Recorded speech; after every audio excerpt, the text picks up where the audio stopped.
How did Klopp transform Liverpool into champions? Joining Liverpool in October 2015, Jurgen Klopp apparently signed for a mid-table team that had only won one of their last 9 matches and scored 11 goals in their previous 11 games. A terrible performance for the most decorated club in the English Premier League. Jurgen Klopp knows he has a lot to fix before Liverpool can return to the days of their old glory.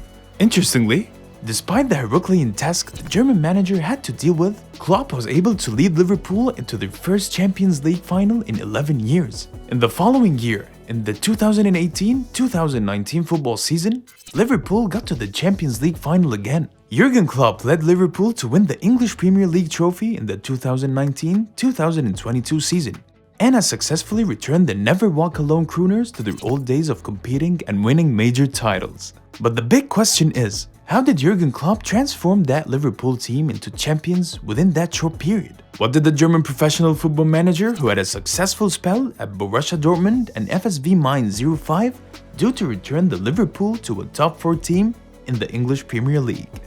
Let's find out in this video, so you'll be among the first to know when we next publish exciting football content like this one. So, how did Jurgen Klopp transform Liverpool into champions within 3 to 4 years? Number 1.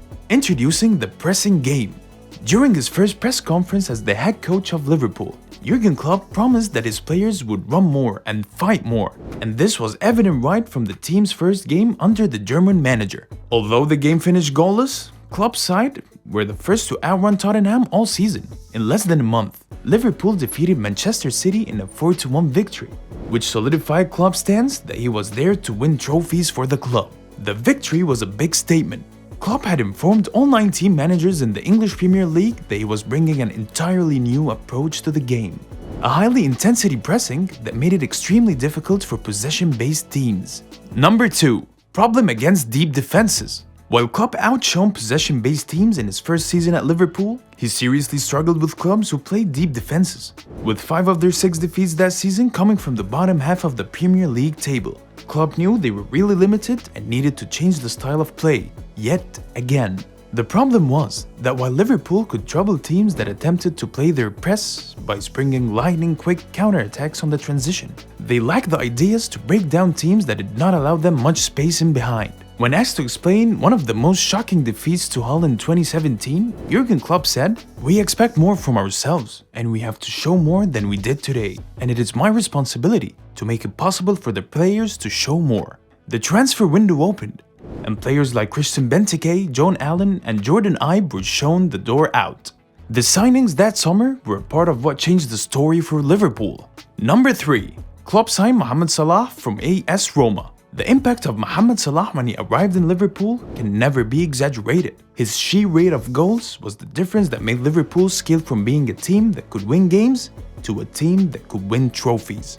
Salah's potency in front of the goal gave them something lacking. Salah scored 44 goals in all competitions during his first season for Liverpool, beating the top scorer during Klopp's first season, Philippe Coutinho, who scored just 14 goals. Salah provided Jurgen Klopp with the firepower that he needed, and the combo with Firmino, who the manager met in the squad, and new signing Sadio Mane from Southampton made the whole difference. Number 4. Klopp prioritized attacking fullbacks. Beyond the attackers, Jurgen Klopp also created a new breed of attacking fullbacks, who could serve as extra players when the team is offensive. When asked his opinion about the fullback position on Monday Night Football in September 2016, Klopp said, "Fullback is a wonderful position because you're always involved.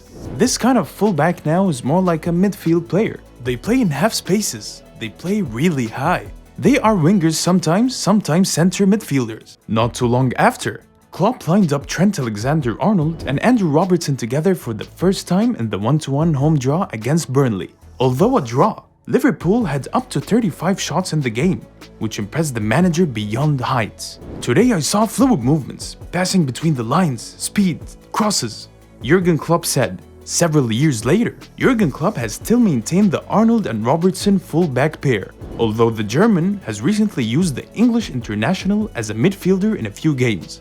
Number 5.